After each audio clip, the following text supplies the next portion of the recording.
कुछ महिलाओं को पीरियड्स के समय बहुत ही हैवी ब्लीडिंग होती है या पीरियड्स बहुत लंबे समय तक चलते हैं। इस परेशानी के क्या कारण होते हैं, हैवी ब्लीडिंग की क्या ट्रीटमेंट है, आइए आज हम इसके बारे में बात करते हैं। नमस्कार, मैं डॉक्टर अर्चना निरुला हूँ और आपका स्वागत है आपके चैनल डॉक्टर अर्चना निरुला आपकी अपनी गायनी। सबसे पहले हम बात करते हैं कि नॉर्मल पीरियड्स क्या होते हैं। पीरियड्स का जो समय होता है वो 2 से 7 दिन का नॉर्मल माना जाता है और हर रोज़ आप 2 से 3 पैड्स बदल सकते हैं। बट अगर आपको पीरियड्स जो है 7 दिन से ज़्यादा हो रहे हैं, आप हर घंटे में अपना पैड बदलते हैं, ब्लीडिंग के साथ आपको बड़ी बड़ी गांठें भी निकलती हैं, आपके दिनचर्या के ऊपर भी असर पड़ता है, यानी आपका कहीं आना जाना मुश्किल होता है और साथ ही में आपको चक्कर आ रहे हैं, सांस फूल रहा है, कमज़ोरी हो रही है, तो इसका मतलब है कि आपको हैवी ब्लीडिंग की परेशानी है। अब हम बात करते हैं कि हैवी ब्लीडिंग के क्या कारण होते हैं। बट इससे पहले अगर आपने हमारा चैनल सब्सक्राइब नहीं किया है तो ज़रूर करिए, बेल आइकन दबाइए ताकि हमारे चैनल द्वारा बनाए गए नए नए वीडियोज़ की नोटिफिकेशन आपको सबसे पहले मिले।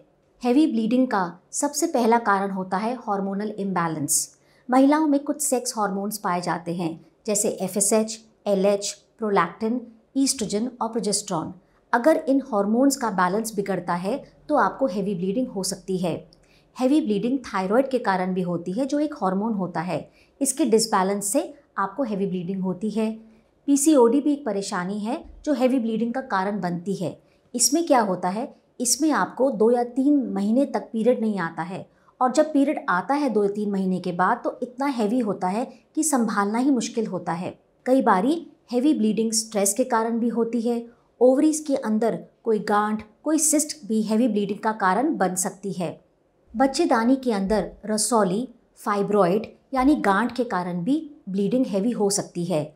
ये इस बात पर निर्भर करती है कि गांठ का साइज़ क्या है और फाइब्रॉइड जो है यूट्रस के अंदर कहाँ स्थित है।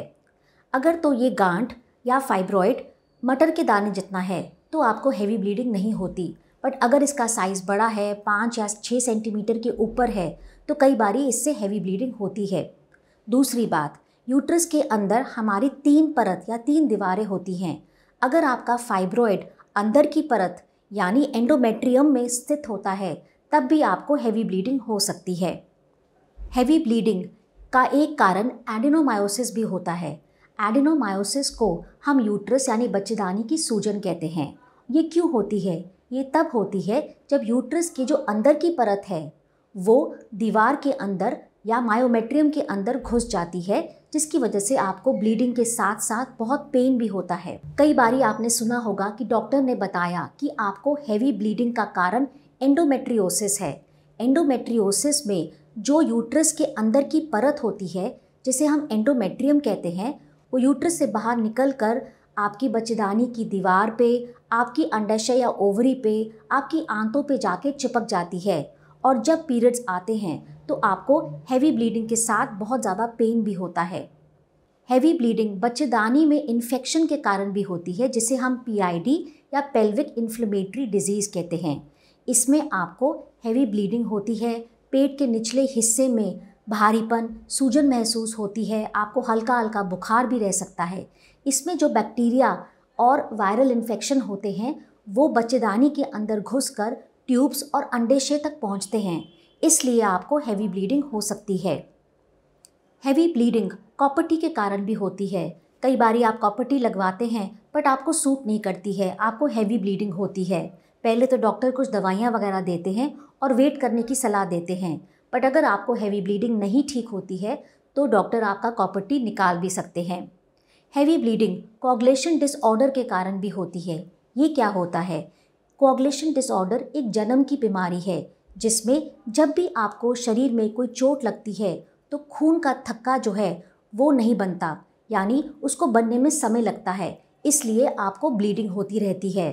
तो इसका मतलब है इसमें पीरियड्स के दौरान ही नहीं, आपको आम तौर की ज़िंदगी में भी अगर चोट लगती है तो आपको हैवी ब्लीडिंग हो सकती है। हैवी ब्लीडिंग के 2 और कारण होते हैं।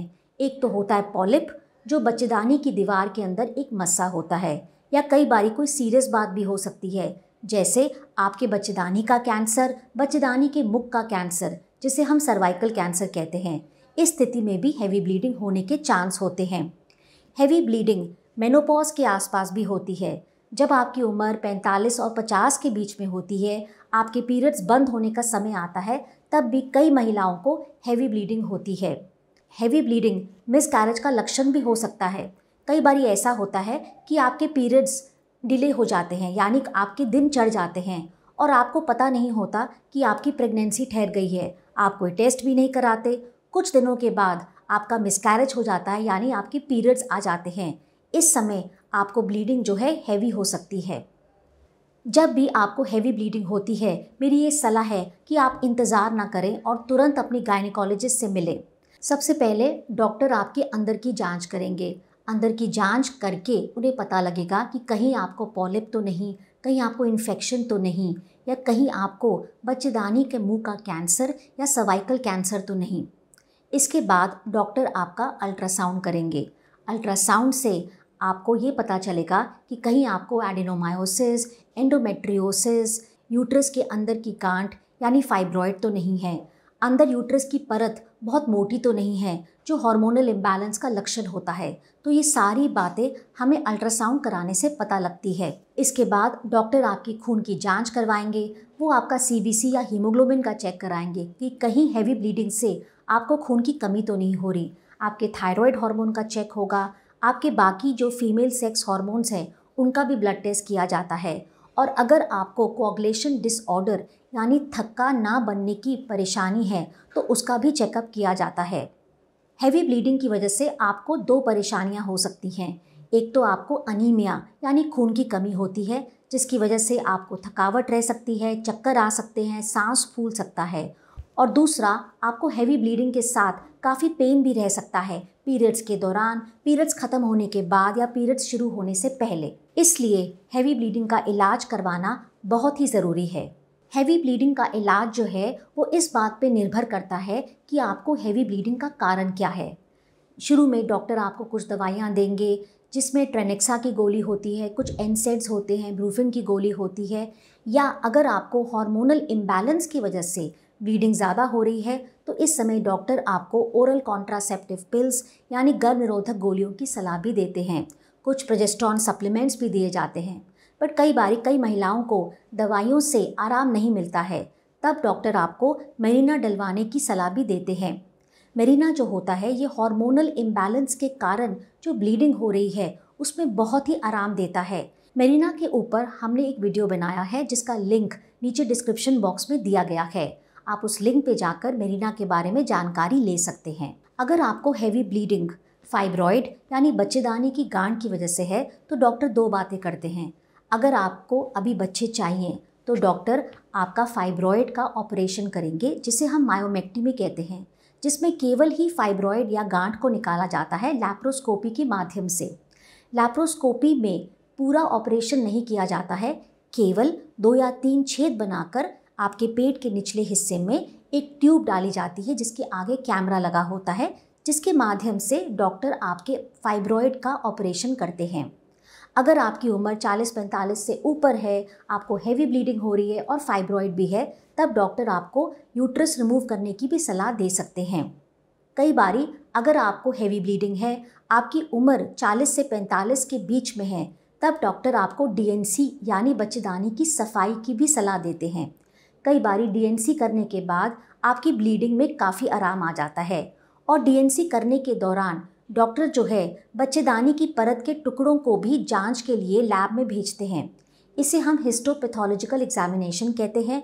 इससे हमें पता चलता है कि कहीं आपको बच्चेदानी के अंदर का कैंसर तो नहीं है। लास्ट में मैं कहना चाहूँगी कि अगर आपको हैवी ब्लीडिंग है तो आपको घबराना बिल्कुल नहीं है, डॉक्टरी सलाह लेनी है। बाकी जीवन शैली में कुछ खान पान के बदलाव करने हैं। अनीमिया हो सकता है यानी खून की कमी हो सकती है, इसलिए अपने पानी के इंटेक को बढ़ाइए। आयरन रिच फूड ज़्यादा लीजिए, यानी आप सेब ले सकते हैं, पालक ले सकते हैं, आप चुकंदर का सलाद ले सकते हैं, किशमिश ले सकते हैं। इससे आपको अनीमिया में बचाव आएगा। इसके साथ साथ विटामिन सी एक ऐसा पदार्थ है जो आपके खाने में से आयरन को अब्जॉर्ब करने में मदद करता है। इसलिए आप रोज़ाना नींबू, आंवला, संतरे का भी प्रयोग कर सकते हैं। आशा करती हूँ कि हैवी ब्लीडिंग के ऊपर जो हमने ये वीडियो बनाया है ये आपको ज़रूर लाभ देगा। इस वीडियो से संबंधित अगर आपको कोई भी सवाल पूछने हैं तो कमेंट बॉक्स में पूछिए, हम आपकी मदद ज़रूर करेंगे।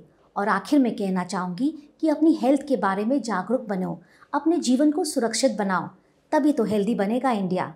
नमस्कार।